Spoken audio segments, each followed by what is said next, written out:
Hello everyone. सो अब हम करेंगे ये प्रॉब्लम नंबर 1.202। ये है प्रॉब्लम नंबर 1.202। ठीक है। तो टॉपिक है ये आई ई एरडफ बुक है। ठीक है, उसमें से ग्रेविटेशनल, यूनिवर्सल ग्रेविटेशनल या ग्रेविटेशन जो भी टॉपिक होगा, ठीक है, उसमें से क्वेश्चंस हैं। पिछले मैंने दो क्वेश्चन सोल्व कर दिए लेकिन वो इंग्लिश में थे। लेकिन अब मैं दोनों लैंग्वेजेस में करूँगा, एक इंग्लिश के लिए भी वीडियो बनाऊंगा और एक हिंदी के लिए भी। ठीक है, तो इस क्वेश्चन को सोल्व करते हैं, इसका सोल्यूशन। तो ये कह रहा है कि इस क्वेश्चन को गौर से देखो। ये कह रहा है कि प्लेनेट ऑफ मास एम, इरिड में अक्सर ये जो ग्रेविटेशन का टॉपिक के न्यूमेरिकल्स है इसमें गलती की गई है। क्या गलती की गई है कि जो मास एम जो दे रखा है, ये जो मास एम है, ये प्लेनेट का दे रखा है, बल्कि ये है नहीं। ये मास हमें हमेशा ही सन के लिए कंसिडर करना है। ठीक है, तो इसको इस तरह सोल्व करना है जैसे कि मानो दे रखा है कि प्लेनेट दे रखा है कोई, ठीक है, जिस जो सन के अराउंड मूव कर रहा है, जिसका मास कैपिटल एम है, अलोंग एन इलिप्स। ठीक है, तो पहले हम एक इलिप्स ड्रॉ कर लेते हैं। ठीक है, तो मानो कि ये एक इलिप्स है। ठीक है, कुछ इलिप्स का है। ठीक है, और ये जो है,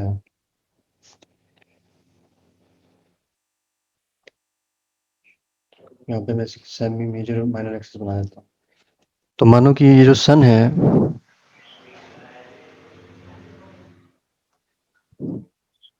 सन जो है वो कहीं यहाँ पे होता है। केपलर लॉज के अनुसार हमने पढ़ा हुआ है कि सन कुछ ऐसा होता है। ठीक है, यहाँ पे मानो कि ये सन है।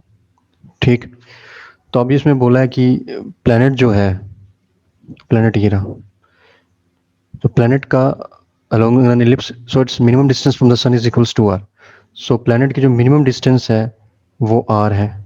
ठीक है, वो कब हो सकती है? जब ये इस पॉइंट पे हो। ठीक है, और प्लेनेट की जो मैक्सिमम डिस्टेंस है वो कहाँ हो सकती है? वो इस पॉइंट पे। तो जब प्लेनेट यहाँ आ जाएगा तो सन से इसकी जो दूरी होगी वो मैक्सिमम होगी। ठीक है, तो उसका क्या होगा? वो कितना होगा? वो होगा कैपिटल आर।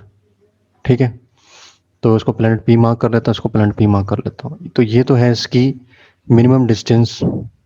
ठीक है, ये तो है इस प्लेनेट की मिनिमम डिस्टेंस।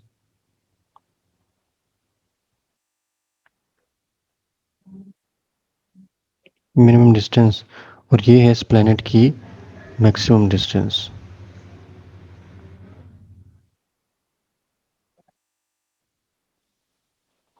ठीक है, तो अब हमें इसमें पूछा है कि making the use of Kepler's laws find its period of revolution around the sun. तो केपलर लॉ का इस्तेमाल करते हुए पीरियड ऑफ रेवोल्यूशन हमें बताना है। ठीक है, तो हमें पता है कि जैसे इलिप्स में जब हमें पता है कि टाइम पीरियड क्या होता है, टाइम पीरियड जो होता है वो प्लेनेट का किसी सन को लेकर चलते हैं हमें, सन के अराउंड रिवॉल्व करने का, रिवोल्यूशन का टाइम पीरियड हमें पता है कितना होता है। वो होता है 2 pi a under root of a by G M. ठीक है, तो ये टाइम पीरियड की इक्वेशन थी, इसे आप याद रख लो अभी के लिए। ठीक है, कमेंट्स में कर देना तो मैं इसको ड्राइव भी करवा दूंगा। तो इसमें जो ए होता है ये होता है सेमी मेजर एक्सेस।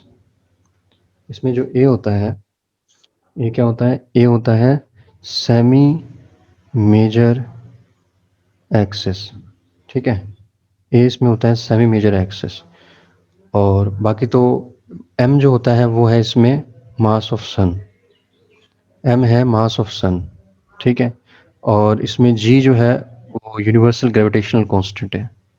वो यूनिवर्सल ग्रेविटेशन कांस्टेंट है। ठीक है, जी इसमें यूनिवर्सल ग्रेविटेशन कांस्टेंट है। और जी को आई ई इरोडम में जो नोटिफिकेशन मैंने को पहले बताया गया, इस तरह नोटिफाई किया यंग्स मॉड्यूलस की तरह। जी का साइन कुछ ऐसा लिया हुआ है, थोड़ा इसको और क्लियर बना दो इस तरह। ठीक है, तो चलो अब इसको सॉल्व करते हैं। अब इसमें कुछ करना नहीं है, ये वैसे भी सॉल्व हो चुका है क्वेश्चन, इसमें कुछ करने का नहीं है। इसको स्क्वेयरिंग की बोथ साइड्स में, ये हो गया 4 पाई स्क्वायर, ये ए स्क्वायर, ये रूट का होगा तो रूट चला जाएगा। ठीक है, तो ये हो जाएगा ए बाय जी एम। ठीक है, तो ये कितने के बराबर हो जाएगा? ये हो जाएगा T square 4 pi square a cube by G M. ठीक है, ये हो गया ऐसे। अब इसमें ए क्या बताया हमने? ए इसमें हमने बताया था कि जो ए है वो है सेमी मेजर एक्सिस, ठीक है। तो सेमी मेजर एक्सिस है, अब सेमी मेजर एक्सिस में क्या होगी ये इक्लिप्स की, ये जो डिस्टेंस है ये होगा सेमी मेजर एक्सिस, ये डिस्टेंस सेमी मेजर एक्सिस से होगा, ठीक है। लेकिन आर जो है वो सन से है, ना कि इस यहाँ के इस पॉइंट से, ठीक है। सेमी मेजर एक्सिस हम क्या लिखेंगे, semi major axis a will be equal to, it will be r, capital R, which is the maximum distance of the planet, and small r, which is the minimum distance of the planet from the sun, by 2। इन दोनों का mean जो होगा वो होगा semi major axis.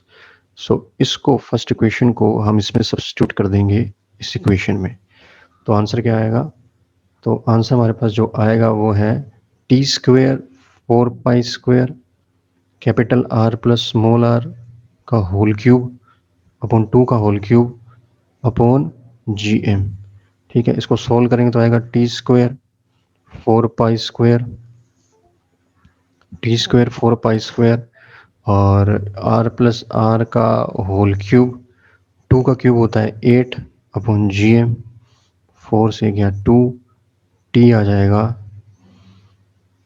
पाई r plus r under root r plus r GM √2, ठीक है। तो ये इसका आंसर है। तो ये इसमें टाइम पीरियड ऑफ रिवोल्यूशन जो है पूछा था कि making the use of Kepler laws find its period of revolution around the sun, तो ये है इसका period of revolution which is equals to pi r plus r under root r plus r upon GM2, ठीक है। तो ये time of revolution है। अब सेकेंड वीडियो हम जो अपलोड करेंगे वो इंग्लिश में होगी, ठीक है। तो till then thank you, bye.